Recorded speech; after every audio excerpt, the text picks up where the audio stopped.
1743 London के शहर में पहली बार एक आदमी को देखा गया।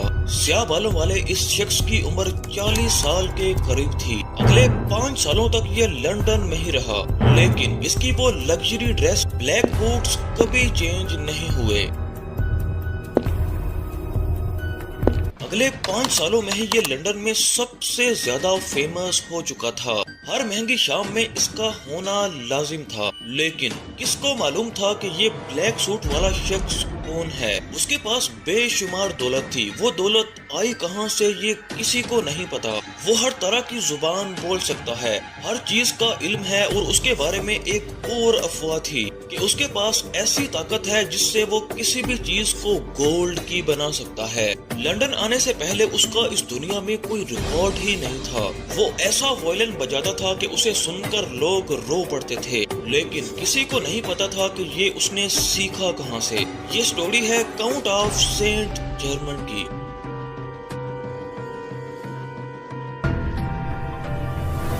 वो इंसान जो पिछले 2000 सालों से इस दुनिया में घूम रहा है, जिसके बारे में कहा जाता है कि जब तक ये दुनिया खत्म नहीं होगी वो भी खत्म नहीं होगा। हमें अक्सर ये बात बताई जाती है कि जो पैदा हुआ उसने मरना है, ये जिस्म मट्टी से बना है और इसने खत्म हो के ही रहना है। पर क्या ये सच है या फिर हमें झूठ कहा गया? क्या इस बॉडी को अमर बनाना पॉसिबल है? इस एक सवाल ने बड़े बड़े फिलोसोफर्स और साइंटिस्ट को सदियों से उलझा रखा है। लेकिन कहा जाता है कि न सिर्फ इस बॉडी को अमर बनाना पॉसिबल है, बल्कि दुनिया में बहुत सारे लोग हैं जो अमर हो चुके हैं और पिछले हजारों सालों से जिंदा हैं। ऐसा ही एक इंसान सेंट जर्मन जो पिछले 2000 सालों से नजर आ रहा है, जिसे काउंट ऑफ सेंट जर्मन के नाम से भी जाना जाता है। आखिर कौन है ये शख्स? क्या इसकी मोर्टेलिटी की कहानी एक अफवाह है या फिर ये एक सच है? अगर बात उसके ओरिजिन की जाए तो ये शख्स जिसका नाम सेंट जर्मन है, वो कहाँ पैदा हुआ ये तो कोई नहीं जानता।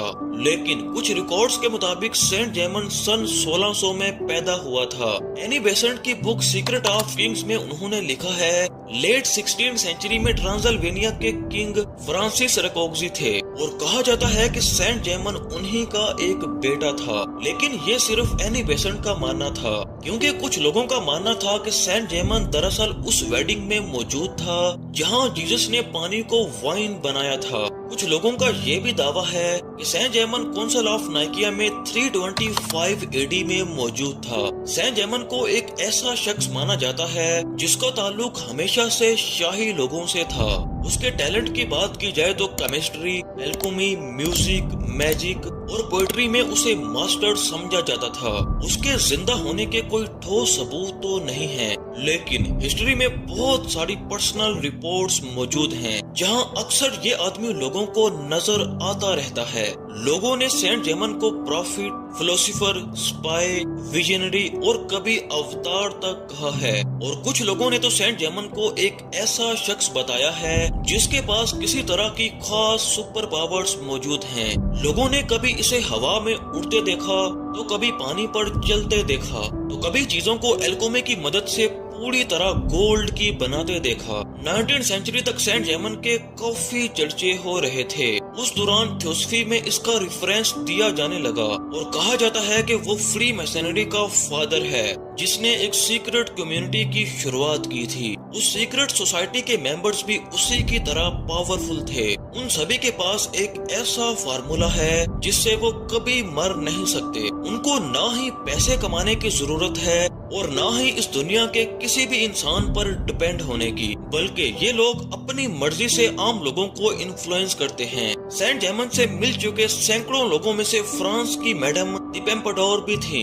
ये किंग लुइस द 15 की क्वीन थी और एक बार इनसे खुद सेंट जर्मन मिलने आया था। 1716 में हुई इस मुलाकात के बारे में मैडम ने लिखा था कि वो सेंट जर्मन से पहली बार 1710 में वेनिस में मिली थी, जो काफी इंटरेस्टिंग था। इसीलिए वो 1716 में दोबारा से सेंट जर्मन से मिलने के लिए काफी एक्साइटेड थी। लेकिन जैसे ही उन्होंने सेंट जर्मन को देखा तो वो शॉक हो गयी, क्योंकि वो शख्स बिल्कुल वैसा ही दिख रहा था जो 6 साल पहले था। मैडम ने सेंट जर्मन से पूछा कि क्या तुम वही हो तो उसने जवाब दिया कि जी हाँ, मैं वही हूँ जो आपसे वेनिस में मिला था। मैडम ने कहा कि तुम वो नहीं हो सकते, तुम तब भी 40 के थे और अब भी 40 के ही लगते हो। तो जवाब में सेंट जेमन ने मैडम से बस इतना ही कहा, madam I am very very old. इसके बाद वो पूरे यूरोप में घूमता रहा और लोगों से मिलता रहा। उससे मिलने वाले लोग उससे अलग अलग आर्ट्स की वजह से इम्प्रेस होते थे, लेकिन एक बात कंफर्म थी कि वो सभी सेंट जेमन से इम्प्रेस जरूर होते थे। वो वायलिन बजाने में एक्सपर्ट था, वो कमाल की पेंटिंग्स बनाना जानता था, वो जहाँ भी जाता अपने लिए एक लेबोरेटरी सेटअप जरूर करता था, शायद एल्कोमी के काम के लिए। वो काफी ज्यादा अमीर था, लेकिन उसका कोई भी बैंक अकाउंट नहीं था। लोग मानते थे कि वो अपने लिए करेंसी और गोल्ड प्रोड्यूस कर लेता था।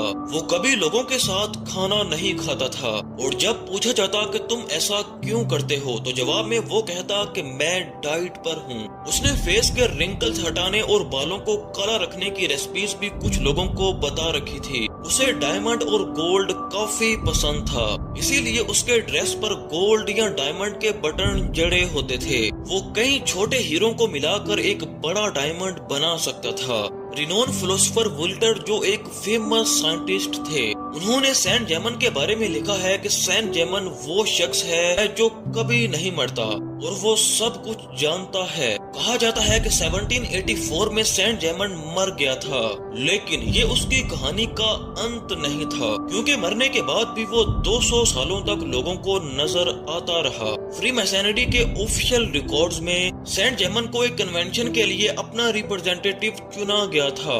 1789 के फ्रेंच रेवोल्यूशन में एक शख्स ने सेंट जेमन से एक लंबी कॉन्वर्सेशन की थी। सेंट ने उसको फ्रांस के फ्यूचर के बारे में काफी जानकारी दी थी, जैसे वो सब कुछ जानता था कि आगे फ्यूचर में क्या होने वाला है। इसके अलावा 1821 में उसको एक शाही पार्टी में भी देखा गया था। इसके बाद भी बहुत सारे लोगों ने सेंट जेमन को काफी जगहों पर देखा, लेकिन जिसने भी सेंट जेमन को देखा वो 40 साल का नजर आता था। 18th सेंचुरी से 19th सेंचुरी तक वो काफी फेमस हो चुका था और लाखों लोगों को मिल चुका था। और उसी बीच सेंट जेमन की एक आखिरी और पहली पिक्चर भी ली गई थी। ये जो पिक्चर आप अपनी स्क्रीन पर देख रहे हैं, ये बिल्कुल ओरिजिनल पिक्चर है। इसके बाद सेंट जेमन कभी किसी को नजर नहीं आया, और आज भी कहा जाता है कि वो हमारे बीच ही है किसी और नाम से, क्योंकि हिस्ट्री में सेंट जेमन ने काफी नाम चेंज किए हैं। वैसे आपका इसके बारे में क्या ख्याल है? नीचे कमेंट सेक्शन में अपनी अपनी राय लाजमी दें।